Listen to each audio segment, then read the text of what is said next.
안녕하세요. 거지근성 남자친구 어머님 때문에 파혼한 여성입니다. 가끔 외롭거나 힘이 들 때 사연을 들으러 오는데요. 오늘만큼은 제 사연을 이야기해볼까 싶어요.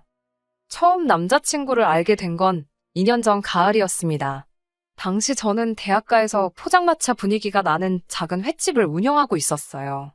20대의 아가씨가 웬 횟집이냐 의아하실 수도 있는데 사실 저희 집은 경제적으로 한순간도 넉넉한 적이 없었습니다. 부모님께서 결혼하시던 때 친가와 외가 그 어느 쪽에서도 도움을 받지 못하셨다고요. 게다가 어머니께선 선천적으로 몸이 약하셨던 탓에 경제활동은 오롯이 저희 아버지의 몫이었습니다. 사정이 그렇다 보니 늘 저희 집은 경제적으로 빠듯했고, 그나마 제가 중학교 졸업을 앞두었을 때 처음으로 저희는 반지하 월세에서 지상 빌라의 전세집으로 이사를 갔어요. 솔직히 저라도 공부를 잘해서 의사나 판검사라도 될 수 있었다면, 그래서 부모님을 가난에서 벗어나게 할 수 있었다면 좋았겠지만, 저는 그렇게 특출난 학생은 아니었습니다. 노력을 안 해본 건 아니지만, 제 상태는 누구보다 제 자신이 잘 알았지요. 이대로 대학에 간다고 한들 부모님 돈이나 까먹지 않겠나 싶어서 안 가겠다고 고집을 피웠어요. 하지만 부모님께선 절대로 안 된다고 무슨 수를 써서라도 제 대학 등록금은 내주실 테니 무조건 가라고 그러시더라고요. 대학을 안 나오면 이 사회가 저를 사람으로도 안 봐준다면서. 그래도 운이 좋게 서울 소재의 4년제 대학은 들어가게 되었습니다. 합격의 기쁨도 잠시, 바로 등록금 걱정이 되더군요. 부모님께선 걱정 말라 호언장담을 하셨지만 불안하고 괜히 죄송스럽고 그런 제 마음을 눈치채셨는지 부모님께서 저를 불러 통장 하나를 건네주셨습니다. 제가 어렸을 때부터 저를 위해 모으셨던 돈이라고요. 아, 그날 저 부모님 앞에서 정말 눈물 콧물 흘리며 어린애처럼 울었습니다. 왜 나는 백화점에서 운동화 안 사주냐, 브랜드 잠바 입고 싶다며 철딱서니 어깨 굴던 지난날이 떠올라서 너무 죄송했거든요. 하지만 제가 자라는 동안 물가가 미친 듯이 올랐잖아요. 아버지가 모아주신 돈은 4년의 대학 생활을 충당하기엔 부족했습니다. 게다가 2학년으로 올라가던 해였습니다. 당시 저희 가족은 빌라에서 살고 있었는데 그 빌라 주인이 전세를 올리겠다고 통보를 해왔지요. 그 돈을 내지 못하면 찾아보나마나 지하 외에는 선택권이 없었습니다. 저나 아버지는 괜찮았지만 문제는 어머니셨어요. 앞서 말씀드린 바와 같이 저희 어머니는 건강이 매우 안 좋으셨거든요. 폐가 다른 사람들의 80% 정도밖에 역할을 해내지 못한다는 의사의 소견도 있었고, 저는 고민 끝에 아버지께서 저에게 주신 돈을 다시 돌려드렸습니다. 아버지는 괜찮다고 어떻게든 당신이 돈을 구해오겠다 하셨지만 직장에서도 잘리네만의 소리가 나오는 상황인 걸 알고 있던 저로서는 그런 아버지를 믿고 알아서 하시라고 내버려 둘 순 없었어요. 통장을 돌려드린 뒤 처음에는 학교를 그만두려고 했습니다. 제가 무슨 공부에 큰 뜻이 있는 것도 아닌데, 하지만 나중에라도 부모님께서 제가 학교를 때려친 걸 아시면 얼마나 스스로를 탓하시진 않을지 걱정이 되더라고요. 고민 끝에 저는 일단 휴학 신청을 하고 학교 앞 횟집에서 아르바이트를 시작했습니다. 횟집에서 아르바이트를 시작할 때만 하더라도 몸에 뜨는 기술이나 그런 거에 대단한 뜻이 있던 건 아니고 그곳이 가장 빨리 일을 시작할 수 있었고 시급도 다른 곳보다 나쁘지 않았기 때문이에요. 하루에 8시간 이상 웬만한 회사원들보다 더 오래 일하면서 많은 걸 배웠습니다. 솔직히 저희 교수님이 들으시면 뭐라 하실지 모르겠지만 강의실에서 듣는 강의보다 훨씬 유용한 피가 되고 살이 되는 삶의 지혜까지 배우는 듯 했어요. 그렇게 2년을 휴학하면서 돈을 모았습니다. 일단 돈을 벌기 시작하니까 돈 욕심이 생기더라고요. 처음에는 등록금을 벌어야겠다는 생각이었는데 돈이 모이고 모여서 목돈이 되니 학교를 가는 게 맞나 싶었지요. 그런 와중에 어머니께 제가 학교를 가지 않고 횟집에서 돈을 벌고 있었다는 사실을 들키고 말았습니다. 매번 딸 옷에서 비린내가 가시질 않으니 어머니께서 며칠 저를 따라다니셨던 모양이더라고요. 어머니께선 이 모든 게 당신 때문인 것 같다고 앞으로 어떡하려고 그러냐며 아버지께서도 당신이 그 돈을 받아 쓰는 게 아니었다며 한바탕 난리가 났었어요. 저는 내라 모르겠다는 심정으로 이렇게 된 거 저를 한번 믿어달라 했습니다. 반드시 성공해 보이겠다고요. 한바탕 실랑이 끝에 어머니께서 알겠다고 대신 앞으로는 무엇을 하든 꼭 당신들한테 이야기를 하고 하라고 그러셨지요. 그리고 저는 막연히 생각만 했던 계획을 행동으로 옮기게 되었습니다. 그건 바로 제 횟집을 여는 거였어요. 사실 어머니께 들키기 며칠 전 제가 일하던 횟집 사장님으로부터 가족들하고 이민을 가게 되어서 가게를 내놓았다는 소리를 들었거든요. 사장님께선 자리도 어느 정도 잡혔는데 권리금 몇 푼 받고 넘기려니 속이 쓰리시다며 농담반 진담반처럼 저한테 가게를 사라고 하셨었지요. 솔직히 그때만 해도 가게를 열게 되면 더 이상은 부모님을 속일 수가 없을 거란 생각과 동시에 그렇다고 부모님을 설득할 자신도 없어서 아예 엄두도 내지 못하고 있었거든요. 하지만 이제 부모님도 다 아시겠다. 그 가게를 사야겠다 싶었지요. 그렇게 저는 제 가게를 갖게 되었고 일은 제가 생각한 것 이상으로 잘 풀리기 시작했어요. 이미 제가 오랫동안 아르바이트를 했던 덕분에 손님도 주인이 아저씨에서 저로 바뀐 거에 대해 크게 거부감이 없는 눈치였습니다. 다만 제가 아무래도 생선을 고르는 눈이라던가 회 뜨는 기술 같은 건 주인 아저씨만 못했으니까 제 스스로 자신이 없었네요. 그래서 더 열심히 일했습니다. 매일매일 새벽같이 직접 수산시장을 다녔고 작은 것 하나도 직접 해결하려고 노력했어요. 쉽지 않았지만 그 덕에 이 자리까지 올 수 있었다고 생각하고 지금도 전혀 후회하지 않아요. 그렇게 횟집을 5년 넘게 운영했습니다. 성실하게 노력한 덕분인지 횟집 자체는 완전히 자리를 잡았어요. 하지만 별의별 일은 계속해서 일어나더군요. 술 먹고 시비가 붙는 사람들도 있고 서비스 달라고 들어눕는 사람도 있었고 심지어 먹고 돈을 안 내고 가는 사람도 있었어요. 남자친구와 처음 알게 되었던 그날도 쉬운 날은 아니었습니다. 서로 다른 테이블에 앉아있던 손님들끼리 싸움이 붙었거든요. 먼저 시비를 걸던 손님이 오히려 상대한테 얻어터졌는데 제가 여자라고 만만해 보였는지 그 화풀이를 저한테 하려 들었습니다. 급기야는 깨진 술병으로 절 위협하면서 말이에요. 모두가 겁을 먹고 주저하던 그때 남자친구가 나서서 그 손님을 맞고 경찰을 부르더군요. 그 일을 계기로 저희는 연락을 주고받게 되었고 얼마 지나지 않아 연인 사이로 발전했네요. 남자친구는 구급 공무원이었는데 직업이 안정적이고 탄탄했던 대신 벌이가 적었습니다. 한 달 기준으로 치면 제가 3배는 넘게 벌더라고요. 하지만 정말이지 전 전혀 신경 쓰지 않았습니다. 데이트 비용의 대부분을 제가 지출하긴 했지만 제가 워낙 바빠서 데이트 자체를 자주 못했기에 크게 부담이 되는 정도는 아니었어요. 그러다 사귄 지 2년이 되어갈 무렵 남자친구가 적극적으로 결혼 이야기를 꺼내기 시작했습니다. 저는 결혼에 대한 확신도 없었지만 그렇다고 결혼을 안 하겠다는 주의도 아니었기에 솔직히 말해서 이만큼 사귀었으면 알 만큼 아는 것 같으니 결혼해도 나쁘지 않겠다 생각했어요. 결혼 이야기가 본격적으로 진행되면서 당연히 남자친구의 가족들도 만나게 되었지요. 물론 인사를 드리러 갈 때만 하더라도 이렇게 남자친구랑 헤어지게 될 줄은 상상도 못했지만요. 도착한 남자친구의 집에는 남자친구의 부모님뿐만 아니라 남자친구의 누나들까지 있었습니다. 저는 선물로 과일 바구니에 꽃을 사갔는데 누나 중 한 사람이 돈 많이 번다더니 손이 작다고 그러대요. 남자친구가 저희 집에 인사 올 때 가져온 것과 똑같이 들고 온 건데 알고나 하는 소린가 싶었지만 그냥 그러냐고 웃어 넘겼습니다. 말이 나와서 말인데 어머님이 3시까지 오라고 하셨거든요. 속으로 애매한 시간대다 싶었지요.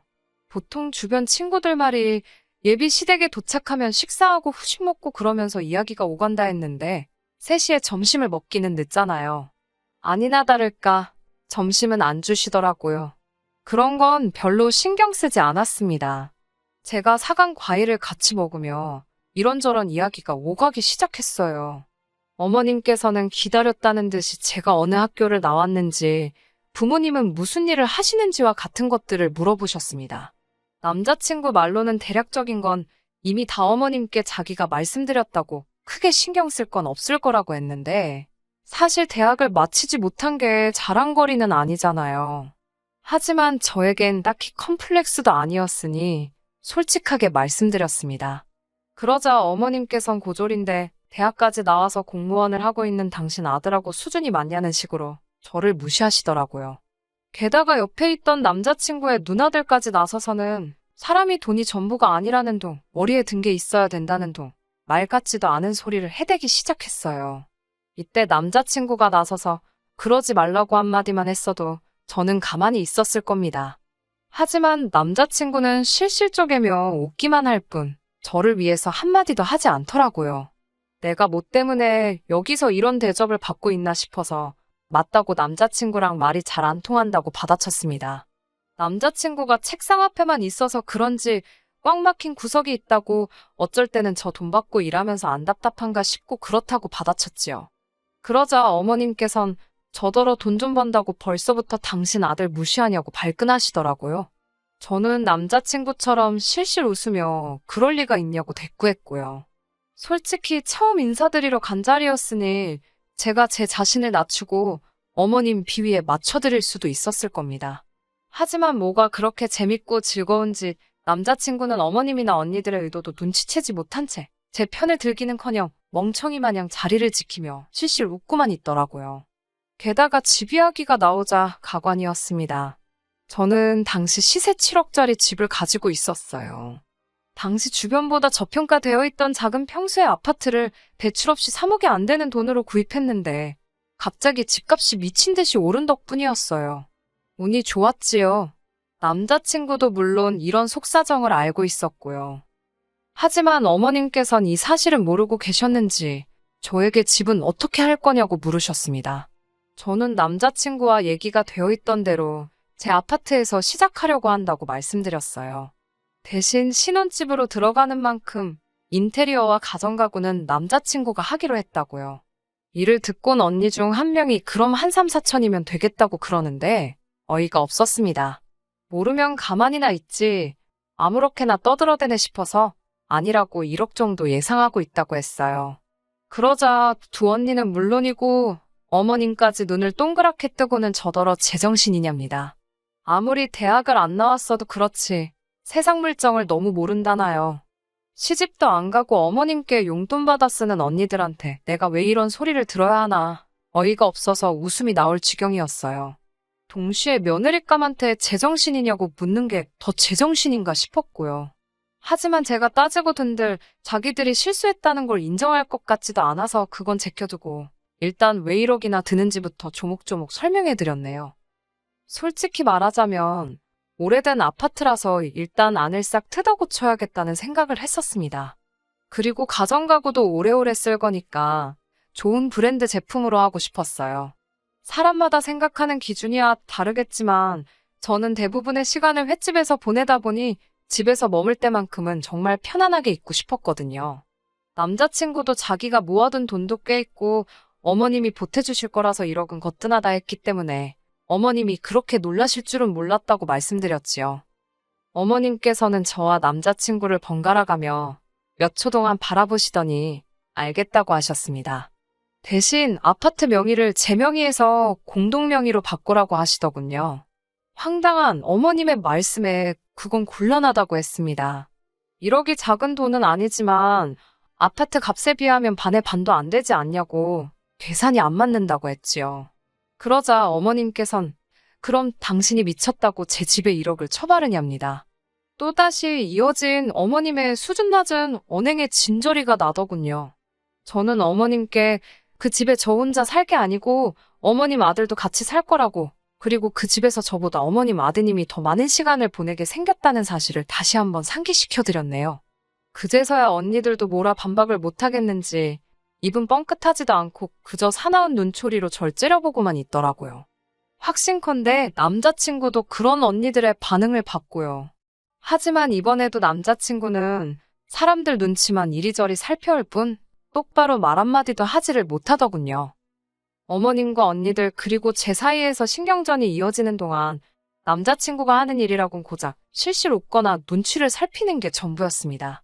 그러다 기껏 생각해낸 소리가 제가 효녀라는 이야기였어요.